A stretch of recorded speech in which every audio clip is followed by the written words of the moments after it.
বাংলাদেশে ঘূর্ণিঝড় আসনার যে প্রভাব পড়তে পারে। আরব সাগরে সৃষ্ট গভীর নিম্নচাপটি শক্তিশালী ঘূর্ণিঝড়ে রূপ নিয়েছে। আগামী ২৪ ঘণ্টার মধ্যে ঝড়টি ভারতের পশ্চিমাঞ্চলীয় রাজ্য গুজরাটের উপকূলে আছড়ে পড়বে।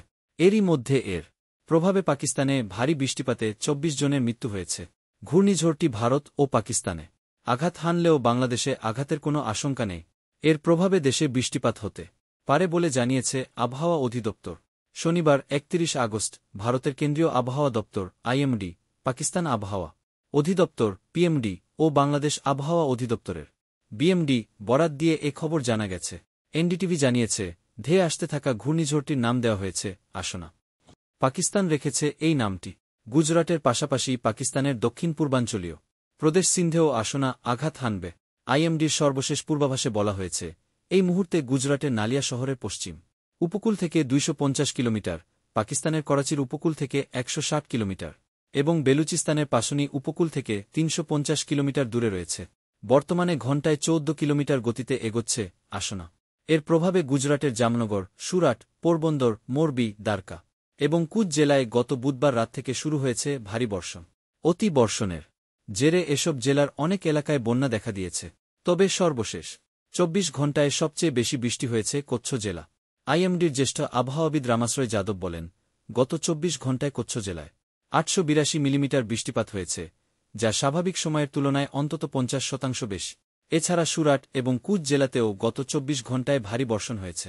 পাকিস্তান আবহাওয়া অধিদপ্তরের পিএমডি বরাত দিয়ে দ্য ডন জানিয়েছে, ঘূর্ণিঝড় আসনার জেরে তাদের দেশের উপকূলীয় অঞ্চলে সরাসরি কোনো হুমকি নেই। তবে এর প্রভাবে শুক্র ও শনিবারের মধ্যে সিন্ধু ও বেলুচিস্তানের বেশ কয়েকটি শহরে ঝড়ো বাতাস ও মাঝারি থেকে ভারী বর্ষণ হতে পারে। উত্তরের আপার দিরে অবিরাম বর্ষণে ভূমিধসের কারণে বাড়ির ছাদ ধসে এক পরিবারের ১৩ জনের মৃত্যু হয়েছে। শুক্রবার ভোরে ভূমিধসের সময় নিহতরা রামেয়াল গ্রামে তাদের বাড়িতে ছিল। সিন্ধুর জামশোরো, দাদু ও মিরপুরখাস জেলায় বৃষ্টিজনিত ঘটনায় অন্তত ৯ জন প্রাণ হারিয়েছেন। এছাড়া ৩০ জনের বেশি মানুষ আহত হয়েছে। টোবাটেক সিংয়ের একটি গ্রামে একজন ব্যক্তি ও তার বোন মারা গেছেন। এছাড়া প্রবল বৃষ্টিতে বাড়ির ছাদ ধসে নিচে চাপা পড়ে একই পরিবারের ৩ জন আহত হয়েছে। বাংলাদেশে এই ঘূর্ণিঝড়ের কোনো প্রভাব পড়বে কিনা এ বিষয়ে শুক্রবার ৩০ আগস্ট রাতে গণমাধ্যমের সঙ্গে কথা বলেছেন আবহাওয়া অধিদপ্তরের আবহাওয়াবিদ মনোয়ার হোসেন। তিনি বলেন, ভারতের গুজরাটে একটি ঘূর্ণিঝড় আসনা তৈরি হয়েছে। এটি উত্তর পশ্চিম দিকে গিয়ে মৌসুমি বায়ুর অক্ষের সঙ্গে কিছুটা মিলিত হতে পারে। এছাড়া পশ্চিম মধ্যে বঙ্গোপসাগর ও সংলগ্ন উত্তর পশ্চিম বঙ্গোপসাগর এলাকায় সুস্পষ্ট লঘুচাপ অবস্থান করছে। এটিও ধীরে ধীরে স্থলভাগে উঠে মৌসুমি বায়ুর অক্ষের সঙ্গে মিলিত হতে পারে। ২ প্রভাবে ৩ বা ৪ সেপ্টেম্বর থেকে দেশের উত্তর পূর্বাঞ্চল বিশেষ করে সিলেট, ময়মনসিংহ, রংপুর ও রাজশাহী অঞ্চল